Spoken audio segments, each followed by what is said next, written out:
សួស្តីអ្នកទាំងអស់គ្នាថ្ងៃនេះខ្ញុំនឹងលើកយកប្រធានបទមួយទាក់ទងទៅជាមួយនឹងការកំណត់ប្រវែង working length ដើម្បីមកចែកជូន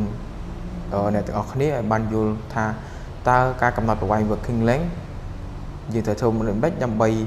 កំណត់ប្រវែង working length ឲ្យបានត្រឹមត្រូវជាធម្មតាបើសិនជាយើងពឹងផ្អែកទៅលើAE American Association of Endodontists ឬក៏យើងមើលទៅលើ article មួយចំនួនទៀតដូចជា British Endodontic Societies គេបានធ្វើជា guideline មួយដើម្បីបង្ហាញពីវិធីនៅក្នុងការកំណត់ប្រវែង working length អញ្ចឹងទីមួយយើងអាចកំណត់ប្រវែង working length ជាមួយនឹងpre-op X-ray យើងអាចធ្វើការ estimate working length ទៅជាមួយនឹង X-ray ដែលយើងថតមុននឹងធ្វើការព្យាបាលហ្នឹងថាតើយើងប្រវែងឬធ្មេញរបស់យើងហ្នឹងមានប្រវែងប្រហែលជាប្រមាណមីលីម៉ែត្របន្តមកទៀតយើងអាចប្រើអារម្មណ៍របស់យើង tactile sensation ពេលយើងលូកទៅតើជម្រៅប្រវែងប៉ុណ្ណឹងយើងអាចមានអារម្មណ៍ថាវាមាន stuck ឬក៏វាមាន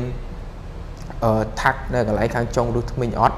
ដែលយើងគិតថាអូវាទៅដល់កន្លែង apical constriction ហើយឬនៅអញ្ចឹងយើងអាចប្រើ tactile sensation អារម្មណ៍នៅលើដៃរបស់យើងមួយទៀត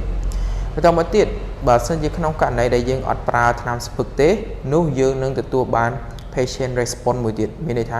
patient response ហ្នឹងគឺសំដៅទៅលើបើសិនជាយើងលូកទៅវាលើសមានន័យថាអ្នកជំងឺគាត់ចាប់ផ្ដើមឈឺឬក៏គាត់ចាប់ផ្ដើមដឹងអញ្ចឹងអានេះក្នុងករណីដែលយើងអត់ចាក់ថ្នាំស្ពឹកគឺយើងអាចនឹងដឹងពីការឆ្លើយតបរបស់អ្នកជំងឺនៅពេលដែលយើងលូកទៅវាលើសអញ្ចឹងយើងថយមកវិញបន្តិច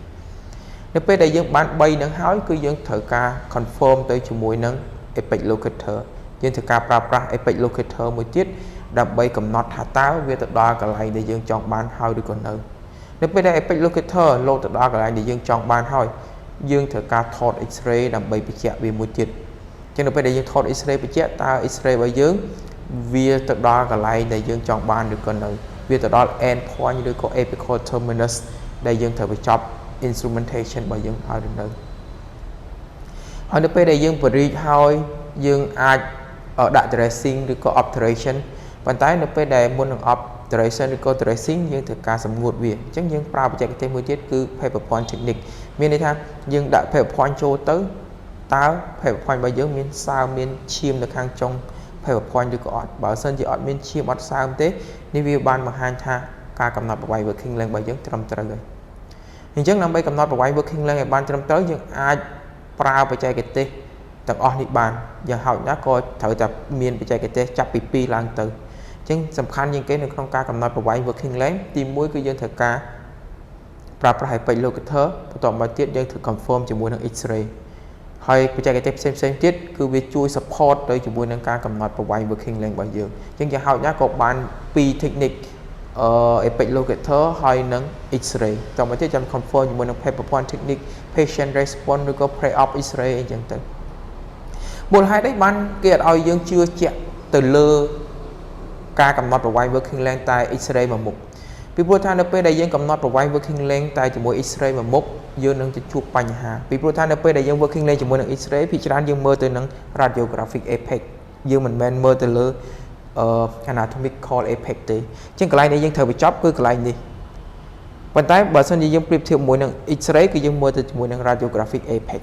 ជាស្ដែងនៅក្នុងរន្ធឬធ្មេញវាមិនមែនរន្ធឬធ្មេញត្រង់ទៅរហូតទេគឺវាមាន deviation វាងាកមកខាងដូចករណីនេះអញ្ចឹងនៅពេលដែលវាមកខាងគឺកន្លែងបញ្ចប់យើងនៅម្ដុំនេះអញ្ចឹងដល់ពេលយើងប្រៀបធៀបជាមួយនឹង radiographic apex យើងនៅកន្លែងនេះអញ្ចឹងវាធ្វើឲ្យការកំណត់ប្រវែង working length របស់យើងជាមួយនឹង radiographic apex ភាគច្រើនគឺវាអត់សូវត្រឹមត្រូវ